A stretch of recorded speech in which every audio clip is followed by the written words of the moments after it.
തന്നെ നമ്മുടെ പ്ലസ് ടുവിലെ ഈ ചാപ്റ്റർ തുടങ്ങുന്നത് തന്നെ ചാർജസിൽ നിന്നാണ്. പ്ലസ് ടുയുടെ ചാപ്റ്റേഴ്സ് നമ്മൾ ശ്രദ്ധിച്ചു കഴിഞ്ഞാൽ മനസ്സിലാവും. ഫിസിക്സിലെ ഫസ്റ്റ് ചാപ്റ്റർ സെക്കൻഡ് ചാപ്റ്ററൊക്കെ ഒരു കണ്ടിന്യൂറ്റി ആയിട്ടായിരിക്കും. അപ്പോൾ നമ്മൾ ഫസ്റ്റ് ചാപ്റ്ററിൽ തന്നെ പഠിക്കുന്നത് തന്നെയായിരിക്കും സെക്കൻഡ് ചാപ്റ്ററിൽ കണ്ടിന്യൂറ്റി ആയിട്ട് പഠിക്കേണ്ടത്. അപ്പോൾ ഒരു 3-4 ചാപ്റ്റേഴ്സ് ഫിസിക്സിലെ പ്ലസ് ടുവിലെ 3-4 ചാപ്റ്റേഴ്സ് എന്തായാലും ഇൻ്റർ കണക്റ്റഡ് ആണ്. അപ്പോൾ നമ്മൾ ഒരു ചാപ്റ്റർ കളഞ്ഞാൽ രണ്ടാമത്തെ ചാപ്റ്റർ പഠിക്കാൻ പറ്റില്ല. ഇത് മൊത്തത്തിലും ഒറ്റ ഒരു ചാപ്റ്റർ ആയിട്ടും വേണമെങ്കിൽ നമുക്കിതിനെ കൺവേർട്ട് ചെയ്യാം. ഇപ്പോൾ ഫസ്റ്റ് ചാപ്റ്റർ നമ്മൾ ചാർജസിനെ കുറിച്ചാണ് പറയുന്നത്.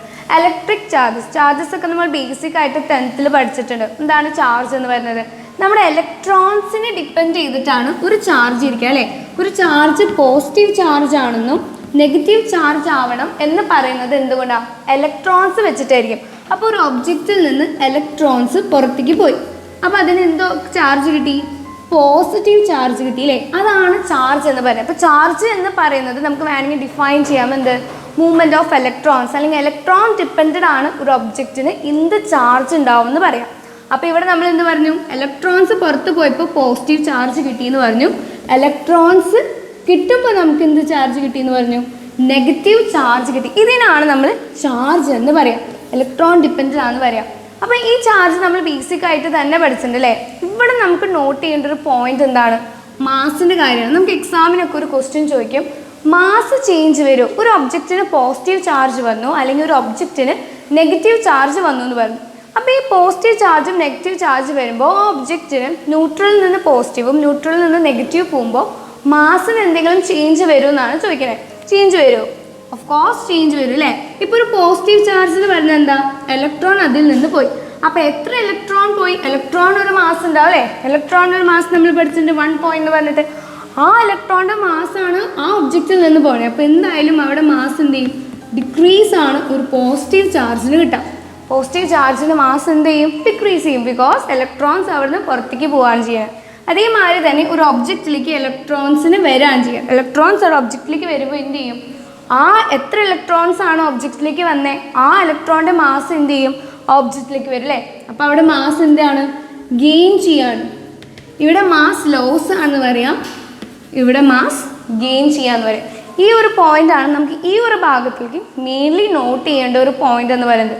പോസിറ്റീവ് ചാർജ് എന്താണെന്ന് പറഞ്ഞു, നെഗറ്റീവ് ചാർജ് എന്താണെന്ന് പറഞ്ഞു. ഇനി മെയിൻലി ചാപ്റ്ററിൽ തുടങ്ങുന്നത് തന്നെ നമുക്ക് ചാർജിൻ്റെ ഒരു എക്സ്പെരിമെൻറ്റ് പറയുന്നുണ്ട്, ഗോൾഡ് ലീഫ് എക്സ്പെരിമെൻറ്റ് എന്ന് പറയുന്നത്. ഗോൾഡ് ലീഫ് എക്സ്പെരിമെൻറ്റ് എന്ന് പറയുന്നത് ഒരു മെറ്റൽ റോഡ് എടുത്തു. ആ മെറ്റൽ റോഡിൻ്റെ അറ്റത്ത് നമ്മളൊരു ഗോൾഡ് ലീഫ് വയ്ക്കുകയാണ്. ഒരു തിന്നായിട്ടൊരു ഗോൾഡ് ലീഫ് അതിനെ മടക്കി വെച്ചേക്കാണ്. ഒരു തിന്നായ ഒരു ഗോൾഡ് ലീഫിനെ മടക്കി ഒരു മെറ്റൽ റോഡിൻ്റെ തുമ്പത്ത് വെച്ചേക്കാണ്. എന്നിട്ട് ഇത് ഇൻസുലേറ്റഡ് ആയിട്ടുള്ള ഒരു മെറ്റൽ ബോക്സിൽ വെച്ചേക്കാണ്. ഇൻസുലേറ്റഡ് കേട്ടോ, അത് ശ്രദ്ധിക്കണം. എന്തുകൊണ്ടാണെന്ന് വെച്ചാൽ നമ്മളിവിടെ ഒരു ചാർജ്ഡ് മെറ്റൽ, ഇത് ന്യൂട്രൽ ആയിട്ടുള്ള ഒബ്ജക്റ്റ് ആണ്, അതിലേക്ക് നമ്മൾ ചാർജ് റോഡ് കണക്ട് ചെയ്യാണ്. ഈ ചാർജ് റോഡ് ഈ മെറ്റൽ റോഡിലേക്ക് കണക്ട് ചെയ്യുമ്പോൾ ടച്ച് ചെയ്ത് വെച്ചു നോക്കി. അപ്പോൾ ഈ പോസിറ്റീവ് ചാർജ് എന്ത് ചെയ്യും? ഇതിപ്പോൾ പോസിറ്റീവ് ചാർജ്ഡ് ആയുള്ള ഒരു മെറ്റൽ റോഡാണെങ്കിൽ പോസിറ്റീവ് ചാർജ് ഇതിലൂടെ മൂവ് ചെയ്ത് ഈ ഗോൾഡ് ലീഫ് മെറ്റൽ റോഡിലേക്ക് പോകും. ഈ ഗോൾഡ് ലീഫിലേക്ക് ഇതിങ്ങനെ പാസ് ചെയ്യുമ്പോൾ ഇതിക്കോടെയൊക്കെ ഈക്വലി പാസ് ചെയ്യും. അപ്പോൾ ഇത് ശ്രദ്ധിച്ചേ, ഒരു തിന്നായിട്ടുള്ള നമ്മൾ മടക്കി വെച്ചേക്കാണല്ലേ. അപ്പോൾ മുകളിൽ നമുക്ക് positive charge or negative charge ഏതായിക്കോട്ടെ. സപ്പോസ് ഞാനിവിടെ ഒരു പോസിറ്റീവ് ചാർജായ ബോഡിയാണ് കോണ്ടാക്റ്റിൽ വെച്ചത്. അപ്പോൾ ആ ചാർജ് എന്ത് ചെയ്യുന്നുണ്ട്? മൂവ് ചെയ്യുന്നുണ്ട്. അത് ആ ലീഫ് വരെ എത്തി. ആ ലീഫ് വരെ എത്തുമ്പോൾ എന്ത് ചെയ്യും? ഇതിങ്ങനെ രണ്ടും ഇരിക്കുകയാണല്ലേ. അപ്പോൾ ഇവിടെ അടുപ്പിച്ചാണ് ഈ പോസിറ്റീവ് ചാർജും ഇരിക്കുകയാണ്. ഈ അടുപ്പിച്ചിരിക്കുമ്പോൾ എന്ത് ചെയ്യും?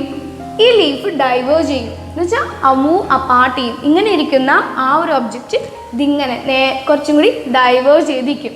ഇങ്ങനെ ഇരിക്കുമ്പോഴാണ് നമുക്ക് മനസ്സിലായി ഒരു ചാർജ് ഒബ്ജക്റ്റിൽ നിന്ന് ചാർജ് മറ്റൊരു ഒബ്ജക്റ്റിലേക്ക് പാസ് ചെയ്യുന്നുണ്ട്. ഒരു ഓപ്ഷൻ കിട്ടി. പിന്നെ എന്ത് മനസ്സിലായി?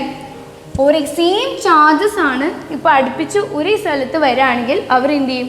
റിപ്പൽ ചെയ്യും എന്ന് മനസ്സിലായി. അപ്പോൾ നമുക്ക് ചാർജിനെ കുറിച്ച് 2 points ആണ് നമുക്ക് ഈ ഗോൾഡ് ലീഫ് എക്സ്പെരിമെൻറ്റ് വെച്ച് കഴിഞ്ഞാൽ. ഈ ഗോൾഡ് ലീഫ് എന്തിൻ്റെ അടുത്തേന്ന് വെച്ചാൽ ഗോൾഡിന് പെട്ടെന്ന് ചാർജിനെ അറ്റൈൻ ചെയ്യാനുള്ളതുണ്ട്. അപ്പോൾ നമുക്ക് പെട്ടെന്ന് റിസൾട്ട് അറിയാൻ പറ്റും. അതുകൊണ്ടാണ് നമ്മൾ ഗോൾഡ് ലീഫ് എടുത്തത്. അല്ല, നമുക്ക് വേറെ ഏതെങ്കിലും ലീഫ് എടുത്താലും ഇതേ കാണും. പക്ഷേ ഗോൾഡ് ലീഫ് കാണിക്കുന്ന ഒബ്സർവേഷൻ മറ്റ് മെറ്റീരിയൽ എടുത്താൽ കാണിക്കില്ല. അതുകൊണ്ടാണ് നമ്മൾ ഗോൾഡ് ലീഫ് എടുത്തത്. വേറെ ഒന്നും അതിൽ ഇമ്പോർട്ടൻസ് ഇല്ല. നമ്മൾ എന്തെടുത്തു?